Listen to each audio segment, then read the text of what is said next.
ਵਾਹਿਗੁਰੂ ਜੀ ਕਾ ਖਾਲਸਾ ਵਾਹਿਗੁਰੂ ਜੀ ਕੀ ਫਤਿਹ। ਸੋ ਗੁਰੂ ਪਿਆਰਿਓ, ਜੋ ਆਪਾਂ ਕੁਝ ਕੁ ਸਮਾਂ ਰਲ ਮਿਲ ਕੇ ਵਿਚਾਰ ਕਰਾਂਗੇ। ਜੋ ਅੱਜ ਡਾਇਰੀ ਦੇ ਮੁਤਾਬਕ ਧੰਨ ਧੰਨ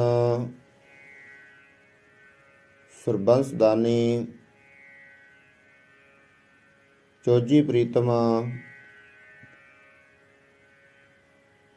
ਧੰਨ ਧੰਨ ਗੁਰੂ ਗੋਬਿੰਦ ਸਿੰਘ ਜੀ ਮਹਾਰਾਜ, ਜਿਨ੍ਹਾਂ ਦਾ ਜੋਤੀ ਜੋਤ ਦਿਵਸ ਹੈ,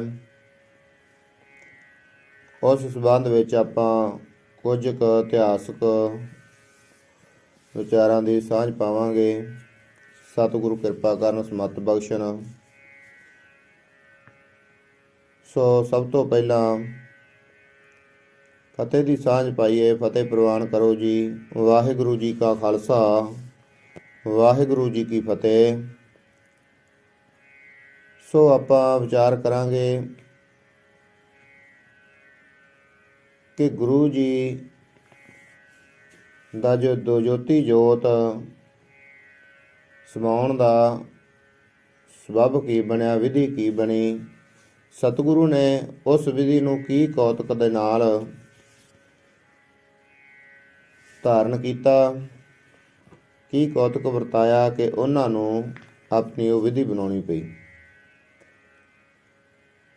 ਦੱਸਦੇ ਹਨ ਕਿ ਗੁਰੂ ਜੀ ਦੇ ਦੋਵੇਂ ਵੇਲੇ ਦੀਵਾਨ ਲੱਗਦੇ ਸਨ। ਦਰਸ਼ਨ ਭੁਲਾਖੀ ਦਰਸ਼ਨ ਪਰਸ ਕੇ ਆਨੰਦ ਪ੍ਰਾਪਤ ਕਰਦੇ ਸਨ।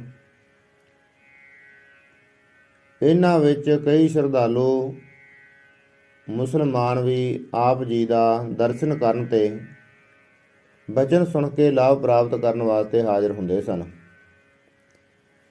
ਇਸ ਦਰਸ਼ਨ ਮੇਲ ਵਿੱਚ ਦੋ ਗੱਭਰੂ ਪਠਾਨ ਵੀ ਆਪ ਜੀ ਦੇ ਪਾਸ ਦੋ ਵੇਲੇ ਆਉਂਦੇ, ਆਪਣੀ ਸ਼ਰਧਾ ਅਤੇ ਪ੍ਰੇਮ ਦਾ ਪ੍ਰਗਟਾਵਾ ਕਰਕੇ ਆਪ ਜੀ ਦੇ ਬਚਨ ਸੁਣਦੇ। ਇੱਕ ਦਿਨ ਸੰਧਿਆ ਸਮੇਂ ਜਦ ਗੁਰੂ ਸਾਹਿਬ ਜੀ ਆਪਣੇ ਤੰਬੂ ਵਿੱਚ ਇਕੱਲੇ ਹੀ ਵਿਸ਼ਰਾਮ ਕਰ ਰਹੇ ਸਨ, ਤਾਂ ਉਹਨਾਂ ਵਿੱਚੋਂ ਇੱਕ ਗੁਲ ਖਾਂ ਨੇ ਸਮਾਂ ਪਾ ਕੇ ਸਮੇਂ ਨੂੰ ਵਿਚਾਰ ਕੇ ਆਪ ਜੀ ਦੇ ਪੇਟ ਵਿੱਚ ਕਟਾਰ ਦੇ 2 ਵਾਰ ਕਰ ਦਿੱਤੇ। ਉਸੇ ਪਲ ਹੀ ਗੁਰੂ ਜੀ ਨੇ ਆਪਣੇ ਆਪ ਨੂੰ ਸੰਭਾਲ ਕੇ ਆਪਣੀ ਕਿਰਪਾਨ ਦੇ ਇੱਕੋ ਵਾਰ ਨਾਲ ਹੀ ਗੁਲ ਖਾਂ ਦਾ ਸਿਰ ਧੜ ਤੋਂ ਅਲੱਗ ਕਰ ਦਿੱਤਾ। ਇਸ ਨਾਲ ਰੌਲਾ ਪੈ ਗਿਆ ਤੇ ਗੁਲ ਖਾਂ ਦਾ ਜੋ ਸਾਥੀ ਯੁਸਤਫ ਖਾਨ, ਉਸ ਨੂੰ ਇੱਕ ਸਿੰਘ ਨੇ ਤੰਬੂ ਤੋਂ ਬਾਹਰ ਭੱਜੇ ਜਾਂਦੇ ਨੂੰ ਮਾਰ ਦਿੱਤਾ। ਇਸੇ ਤਰ੍ਹਾਂ ਦੋਵੇਂ ਦੁਸ਼ਟ ਮਰ ਕੇ ਘੋਰ ਨਰਕਾਂ ਨੂੰ ਚਲੇ ਗਏ। ਜਦ ਸਿੰਘਾਂ ਨੇ ਸਤਿਗੁਰੂ ਜੀ ਦੇ ਜ਼ਖਮ ਦੇਖੇ ਤਾਂ ਬਹੁਤ ਘਬਰਾ ਗਏ, ਪਰ ਆਪ ਜੀ ਨੇ ਸਿੰਘਾਂ ਨੂੰ ਹੌਸਲਾ ਦਿੱਤਾ ਅਤੇ ਬਚਨ ਕੀਤਾ ਕਿ ਕੋਈ ਚਿੰਤਾ ਨਾ ਕਰੋ, ਅਕਾਲ ਪੁਰਖ ਦਾ ਭਾਣਾ ਅਟਲ ਹੈ, ਇਹ ਟਲ ਨਹੀਂ ਸਕਦਾ।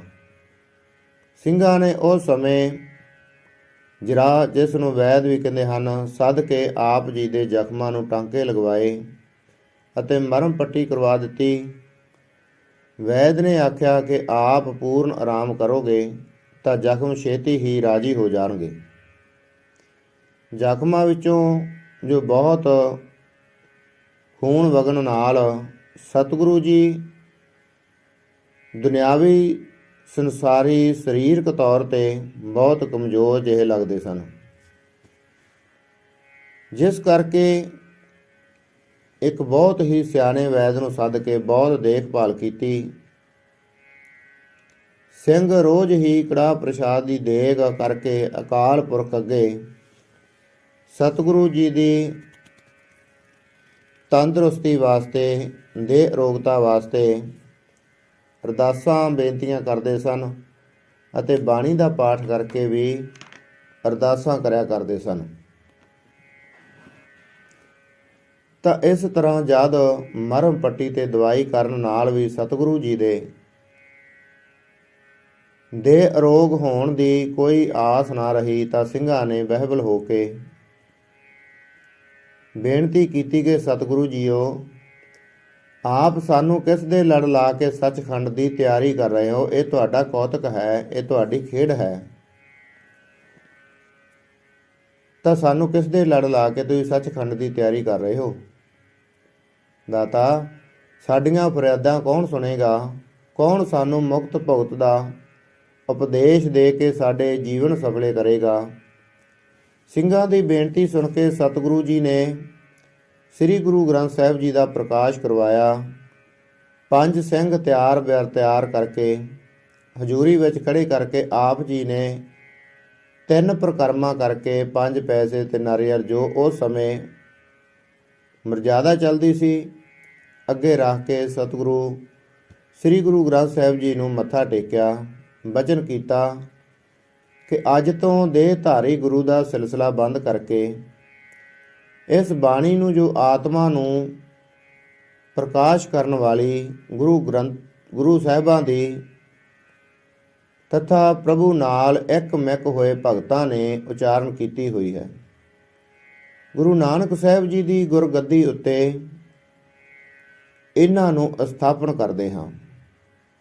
ਭਾਵ ਕਿ ਅੱਜ ਤੋਂ ਗੁਰਗੱਦੀ ਆਦਿ ਗ੍ਰੰਥ ਨੂੰ ਦੇ ਕੇ ਗੁਰੂ ਗ੍ਰੰਥ ਸਾਹਿਬ ਜੀ ਬਣਾਉਂਦੇ ਹਾਂ।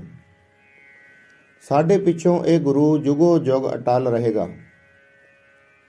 ਇਸ ਗੁਰਬਾਣੀ ਦੀ ਹਜ਼ੂਰੀ ਵਿੱਚ 5 ਪਿਆਰੇ ਜੋ ਹੁਕਮ ਕਰਨਗੇ, ਉਸ ਨੂੰ ਖਾਲਸਾ ਗੁਰੂ ਦਾ ਹੁਕਮ ਮੰਨ ਕੇ ਪ੍ਰਵਾਨ ਕਰਨਗੇ। ਜਿਸ ਨੇ ਸਾਡੇ 5 ਭੂਤਕ ਸਰੀਰਕ ਦੇ ਦਰਸ਼ਨ ਕਰਨੇ ਹੋਣ, ਉਹ ਸਾਡੇ ਖਾਲਸੇ ਦਾ ਦਰਸ਼ਨ ਕਰ ਲਵੇ, ਅਤੇ ਜਿਸ ਨੇ ਸਾਡੇ ਆਤਮਿਕ ਦਰਸ਼ਨ ਕਰਨੇ ਹੋਣ, ਉਹ ਸ੍ਰੀ ਗੁਰੂ ਗ੍ਰੰਥ ਸਾਹਿਬ ਜੀ ਦਾ ਦਰਸ਼ਨ ਕਰੇ, ਪਾਠ ਕਰੇ। ਗੁਰੂ ਗ੍ਰੰਥ ਸਾਹਿਬ ਜੀ ਦੇ ਨਾਲ ਬੜੇ ਪਿਆਰ ਨਾਲ ਬਾਣੀ ਪੜ੍ਹ ਕੇ ਜਿਵੇਂ ਗੱਲਾਂ ਕਰਦੇ ਹਾਂ, ਇਸ ਤਰ੍ਹਾਂ ਆਪਣਾ ਮਨ ਬਣਾਵੇ ਕਿ ਉਹ ਸਾਡੇ ਨਾਲ ਹੀ ਗੱਲਾਂ ਕਰ ਲਵੇਗਾ। ਆਪ ਜੀ ਨੇ ਫਰਮਾਇਆ, ਆਗਿਆ ਭਈ ਅਕਾਲ ਕੀ, ਤਬੈ ਚਲਾਇਓ ਪੰਥ, ਸਭ ਸਿੱਖਣ ਕੋ ਹੁਕਮ ਹੈ, ਗੁਰੂ ਮਾਨਿਓ ਗ੍ਰੰਥ।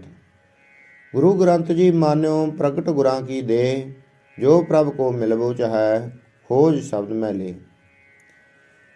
ਸੋ ਇਸੇ ਤਰ੍ਹਾਂ ਹੀ ਕਹਿੰਦੇ ਹਨ ਕਿ ਕੱਤਕ ਸੁਦੀ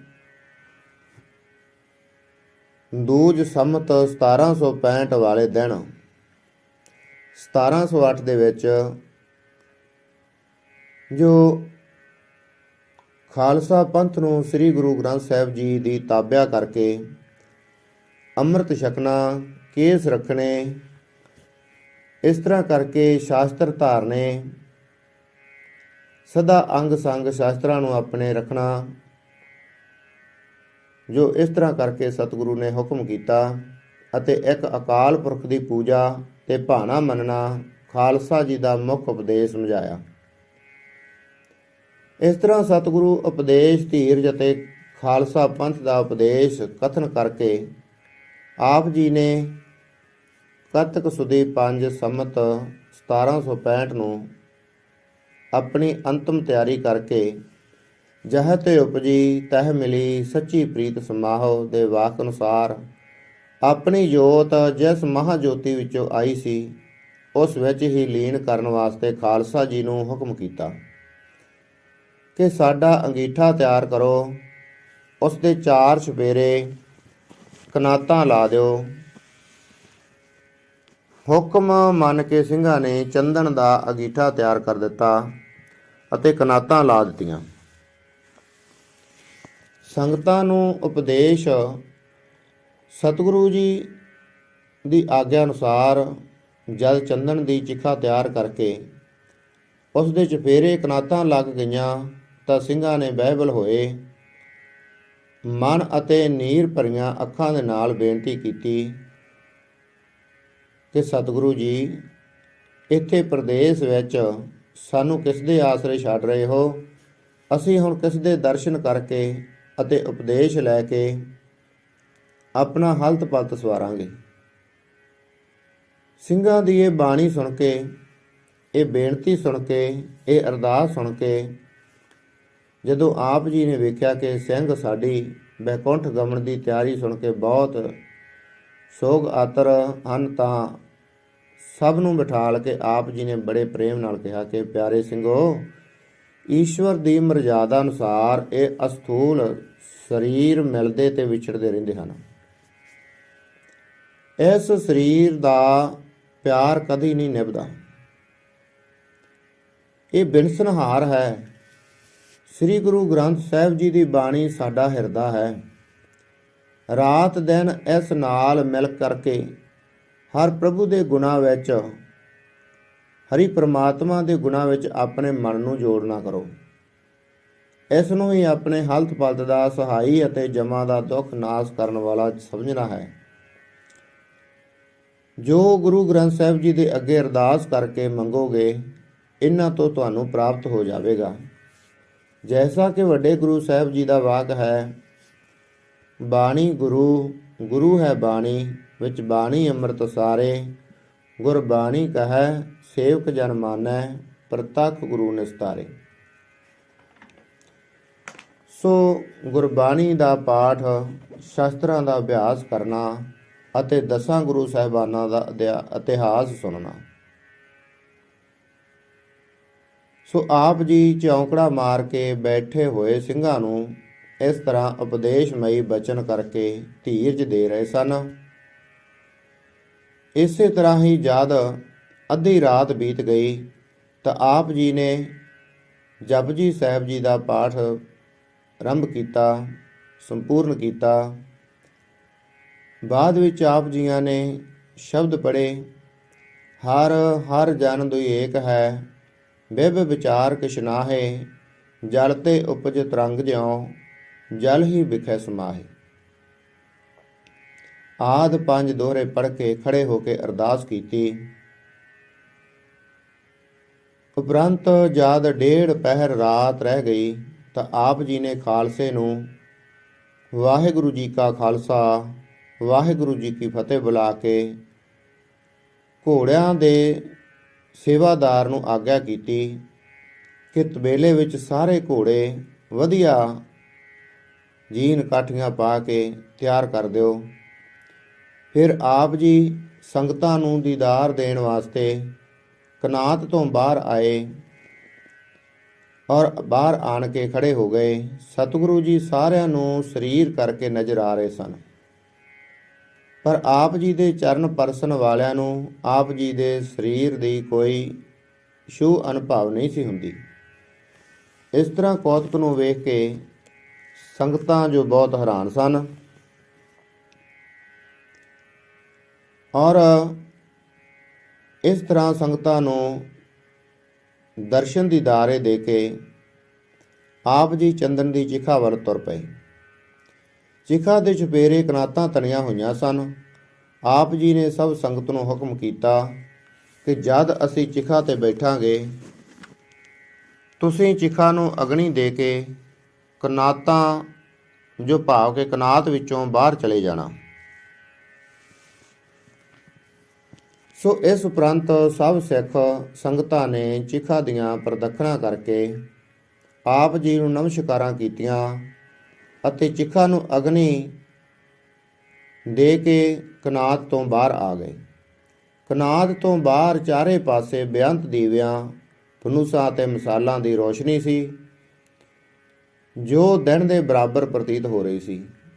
ਕਨਾਤ ਦੇ ਅੰਦਰ ਅਦਭੁਤ ਨਾਦ, ਸ਼ਬਦ ਅਤੇ ਪ੍ਰਕਾਸ਼ ਦੇ ਚਮਤਕਾਰੇ ਸੁਣਾਈ ਦਿਖਾਈ ਦਿੰਦੇ ਦੇ ਰਹੇ ਸਨ। ਵਾਹਿਗੁਰੂ ਜੀ ਕਾ ਖਾਲਸਾ, ਵਾਹਿਗੁਰੂ ਜੀ ਕੀ ਫਤਿਹ ਦੇ ਇਸ ਤਰ੍ਹਾਂ ਕਰਕੇ ਆਵਾਜ਼ੇ ਲਗਾਤਾਰ ਤਦ ਤੱਕ ਸੁਣਾਈ ਦਿੰਦੇ ਰਹੇ ਜਦ ਤੱਕ ਗੁਰੂ ਜੀ ਆਪਣੇ ਜੋਗ ਬਲ ਦੀ ਅਗਨੀ ਨੂੰ ਪ੍ਰਚੰਡ ਕਰਕੇ ਆਪਣੀ ਜੋਤ ਸ਼ਕਤੀ ਨੂੰ ਬ੍ਰਹਮਧਰ ਦੇ ਰਸਤੇ ਆਕਾਸ਼ ਮੰਡਲ ਵਿੱਚ ਨਾਲ ਲੈ ਗਏ। ਆਪ ਜੀ ਦੇ ਆਗਮਨ ਦੀ ਖੁਸ਼ੀ ਵਿੱਚ ਦੇਵਤਿਆਂ ਨੇ ਆਕਾਸ਼ ਵਿੱਚ ਨੌਬਤਾਂ, ਘੰਟੇ ਤੇ ਘੜਿਆਲ ਵਜਾ ਕੇ ਜੈ ਜੈਕਾਰ ਦੇ ਸ਼ਬਦ ਉਚਾਰਨ ਕੀਤੇ ਅਤੇ ਪੁਸ਼ਪ ਵਰਖਾ ਕਰਕੇ ਆਪ ਜੀ ਦਾ ਸਵਾਗਤ ਕੀਤਾ। ਸੰਗਤਾਂ ਦੀ ਦਸ਼ਾ ਦੇਖ ਕੇ ਇਸ ਪ੍ਰਕਾਰ ਸਤਿਗੁਰੂ ਜੀ ਤਾਂ ਸੱਚਖੰਡ ਜਾ ਬਰਾਜੇ ਸਨ। ਪਰੰਤੂ ਜਿਹੜੀਆਂ ਸਿੱਖ ਸੰਗਤਾਂ ਕਨਾਲ ਤੋਂ ਬਾਹਰ ਬੈਠੀਆਂ ਸਨ, ਆਪ ਜੀ ਦੇ ਮਹਾਨ ਗੁਣਾਂ ਨੂੰ ਯਾਦ ਕਰਕੇ ਨੇਤਰਾਂ 'ਚੋਂ ਜਲ ਕੇਰ ਰਹੀਆਂ ਸਨ ਅਤੇ ਆਪ ਜੀ ਦੇ ਸਰੂਪ ਦਾ ਧਿਆਨ ਧਰ ਕੇ ਆਪਣੇ ਮਨ ਨੂੰ ਧੀਰਜ ਦੇ ਰਹੀਆਂ ਸਨ। ਸੰਗਤਾਂ ਦੇ ਮਨ ਇਤਨੇ ਦੁੱਖ ਨਾਲ ਭਰੇ ਹੋਏ ਸਨ ਕਿ ਉਹਨਾਂ ਨਾ ਹੀ ਇੱਕ ਦੂਜੇ ਨਾਲ ਗੱਲ ਕੀਤੀ ਤੇ ਨਾ ਹੀ ਇੱਕ ਦੂਜੇ ਵੱਲ ਵੇਖਿਆ। ਆਪਣੇ ਆਪ ਵਿੱਚ ਹੀ ਸਥਿਰ ਰਹੇ।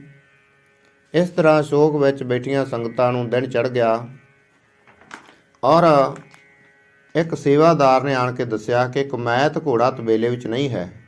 ਉਸ ਦੀ ਅਗਾੜੀ ਪਿਛਾੜੀ ਦੇ ਜੋ ਰੱਸੇ ਵੀ ਉੱਥੇ ਕਿੱਲਿਆਂ ਨਾਲ ਹੀ ਬੱਧੇ ਹੋਏ ਹਨ। ਤਬੇਲੇ ਦੇ ਦਰਵਾਜ਼ੇ ਵੀ ਸਾਰੇ ਬੰਦ ਹਨ, ਪਰ ਪਤਾ ਨਹੀਂ ਕਮੈਤ ਘੋੜਾ ਕਿਸ ਰਸਤੇ ਬਾਹਰ ਚਲਾ ਗਿਆ। ਇਸ ਤਰ੍ਹਾਂ ਸੇਵਾਦਾਰ ਵਿਚਾਰਾਂ ਕਰਦੇ ਰਹੇ ਕਿ ਗੁਰੂ ਦੇ ਲੰਗਰ ਵਾਸਤੇ ਲੱਕੜਾਂ ਲਿਆਉਣ ਵਾਲੇ ਸੇਵਾਦਾਰ ਨੇ ਸਿੰਘਾਂ ਨੂੰ ਦੱਸਿਆ ਕਿ ਗੁਰੂ ਜੀ ਮੈਨੂੰ ਕਮੈਤ ਘੋੜੇ ਉੱਤੇ ਚੜ੍ਹੇ ਜਾਂਦੇ ਹੋਏ ਜੰਗਲ ਵਿੱਚ ਮਿਲੇ ਸਨ। ਉਹਨਾਂ ਨੇ ਤੁਹਾਨੂੰ ਦੱਸਣ ਵਾਸਤੇ ਮੈਨੂੰ ਹੁਕਮ ਕੀਤਾ ਹੈ ਕਿ ਕਮੈਤ ਘੋੜਾ ਅਸੀਂ ਆਪਣੇ ਨਾਲ ਲੈ ਗਏ ਹਾਂ। ਤੁਸੀਂ ਸ਼ੋਕ ਅਤੇ ਚਿੰਤਾ ਨੂੰ ਤਿਆਗ ਕੇ ਸਤਨਾਮ ਦਾ ਸਿਮਰਨ ਕਰੋ। ਇਹ ਗੱਲ ਸੁਣ ਕੇ ਸਾਰੇ ਸਿੰਘ ਹੈਰਾਨ ਹੋ ਗਏ ਅਤੇ ਸਤਨਾਮ ਦਾ ਜਾਪ ਜਪਣ ਲੱਗੇ। ਇਹ ਪ੍ਰਤੀਤ ਹੁੰਦਾ ਸੀ ਕਿ ਸਤਿਗੁਰੂ ਜੀ ਆਪਣੇ ਸਰੀਰ ਦੇ ਸਮੇਤ ਹੀ ਸੱਚਖੰਡ ਨੂੰ ਜੋ ਗਏ ਹਨ। ਇਸੇ ਤਰ੍ਹਾਂ ਹੀ ਸਿੱਖ ਸੰਗਤਾਂ ਨੂੰ ਇਸ ਤਰ੍ਹਾਂ ਹੀ ਬੈਠਿਆਂ ਜਦ ਇੱਕ ਪਹਿਰ ਦਿਨ ਚੜ੍ਹਾਇਆ ਤਾਂ ਇੱਕ ਸਾਧੂ ਨੇ ਆਣ ਕੇ ਸਿੰਘਾਂ ਨੂੰ ਪੁੱਛਿਆ ਕਿ ਤੁਸੀਂ ਇਸ ਤਰ੍ਹਾਂ ਕਿਉਂ ਬੈਠੇ ਹੋ। ਜਦ ਸਿੰਘਾਂ ਨੇ ਗੁਰੂ ਜੀ ਦੇ ਪ੍ਰਲੋਕ ਗਮਨ ਦੀ ਗੱਲ ਦੱਸੀ ਤਾਂ ਸੰਤਾਂ ਨੇ ਉਸ ਮਹਾਂਪੁਰਸ਼ਾਂ ਨੇ ਕਿਹਾ, ਸਤਿਗੁਰੂ ਜੀ ਤਾਂ ਮੈਨੂੰ ਰਸਤੇ ਵਿੱਚ ਜਾਂਦੇ ਮਿਲੇ ਸਨ। ਜਦ ਮੈਂ ਉਹਨਾਂ ਨੂੰ ਨਮਸਕਾਰ ਕੀਤੀ ਤਾਂ ਆਪ ਜੀ ਨੇ ਬੜੀ ਖੁਸ਼ੀ ਨਾਲ ਕਿਹਾ ਕਿ ਸੰਤ ਜੀ, ਇਹ ਤੁਹਾਡਾ ਤੇ ਸਾਡਾ ਅੰਤ ਸਮੇਂ ਦਾ ਮੇਲ ਹੈ, ਕਿਉਂਕਿ ਜਿੱਥੇ ਸੰਜੋਗ ਹੁੰਦਾ ਹੈ ਉਸ ਨਾਲ ਵਿਜੋਗ ਵੀ ਜ਼ਰੂਰ ਹੁੰਦਾ ਹੈ। ਗੁਰੂ ਜੀ ਦਾ ਇਹ ਬਚਨ ਸੁਣ ਕੇ ਜਦ ਮੈਂ ਪੁੱਛਿਆ ਕਿ ਆਪ ਕਿੱਧਰ ਜਾ ਰਹੇ ਹੋ ਤਾਂ ਆਪ ਜੀ ਨੇ ਫਰਮਾਇਆ ਕਿ ਅਸੀਂ ਸ਼ਿਕਾਰ ਖੇਡਣ ਵਾਸਤੇ ਜਿੱਧਰ ਕਿੱਧਰ ਜਾ ਰਹੇ ਹਾਂ। ਇਹ ਬਚਨ ਕਰਕੇ ਆਪ ਜੀ ਨੇ ਕਮੈਤੀ ਨੂੰ ਅੱਡੀ ਲਾ ਕੇ ਅੱਗੇ ਨੂੰ ਚਲੇ ਗਏ। ਸੰਤ ਪਾਤਸ਼ਾਹ ਇਹ ਪ੍ਰਸੰਗ ਸੁਣ ਕੇ ਸਿੰਘ ਹੋਰ ਵੀ ਪਰੇਸ਼ਾਨ ਹੋ ਗਏ ਕਿ ਕਹਿਣ ਲੱਗੇ ਕਿ ਗੁਰੂ ਜੀ ਦੇ ਅਦਭੁਤ ਕੌਤਕ ਸਾਡੇ ਪਾਸੋਂ ਨਹੀਂ ਜਾਣੇ ਜਾਂਦੇ। ਸੋ ਪਿਆਰਿਓ, ਇਸ ਤਰ੍ਹਾਂ ਕਰਕੇ ਜੋ ਸਤਿਗੁਰੂ ਜੋ ਇਸ ਅਸਥਾਨ ਦਾ ਜੋ ਨਾਮ ਰੱਖਿਆ ਗਿਆ ਔਰ ਇਸ ਤਰ੍ਹਾਂ ਸੋਚਾਂ ਤੇ ਵਿਚਾਰਾਂ ਵਿੱਚ ਸਿੰਘਾਂ ਨੇ ਉਸ ਦਿਨ ਤੇ ਰਾਤ ਬਤੀਤ ਕਰਕੇ ਜਦ ਦੂਸਰੇ ਦਿਨ ਕਨਾਤਾਂ ਖੋਲ੍ਹ ਕੇ ਆਪ ਜੀ ਦੀ ਚਿਖਾ ਭਸਮ ਇਕੱਠੀ ਕਰਕੇ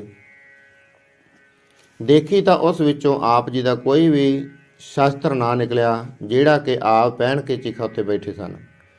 ਪਹਿਲੇ ਇੱਕ ਸੇਵਾਦਾਰ ਤੇ ਦੂਜੇ ਸੰਤ ਜੀ ਦੀਆਂ ਗੱਲਾਂ ਸੁਣ ਕੇ ਇਸ ਗੱਲ ਤੋਂ ਸਿੰਘਾਂ ਨੂੰ ਹੋਰ ਵੀ ਨਿਸ਼ਚਾ ਹੋ ਗਿਆ ਕਿ ਆਪ ਜੀ ਸਣੇ ਸਰੀਰ ਹੀ ਸੱਚਖੰਡ ਨੂੰ ਚਲੇ ਗਏ ਹਨ, ਜਾ ਪਧਾਰੇ ਹਨ। ਸਿੰਘਾਂ ਨੇ ਵਿਭੂਤੀ ਇਕੱਠੀ ਕਰਕੇ ਉੱਥੇ ਇੱਕ ਸਿੰਘਾਸਨ ਰਚ ਦਿੱਤਾ।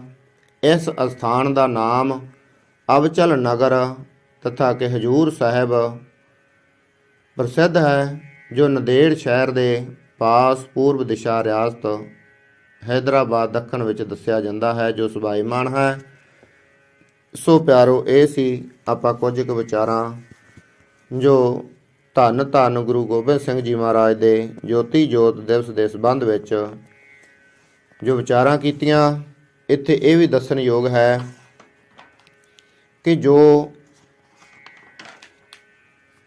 ਕਟਾਰ ਦਾ ਵਾਰ ਕਰਨ ਵਾਲਾ ਗੁਲ ਖਾਂ ਤੇ ਉਸ ਦਾ ਸਾਥੀ ਯੁਸਤਮ ਖਾਂ ਨੂੰ ਜੋ ਇਤਿਹਾਸ ਦੇ ਮੁਤਾਬਕ ਦੱਸਿਆ ਜਾਂਦਾ ਕਿ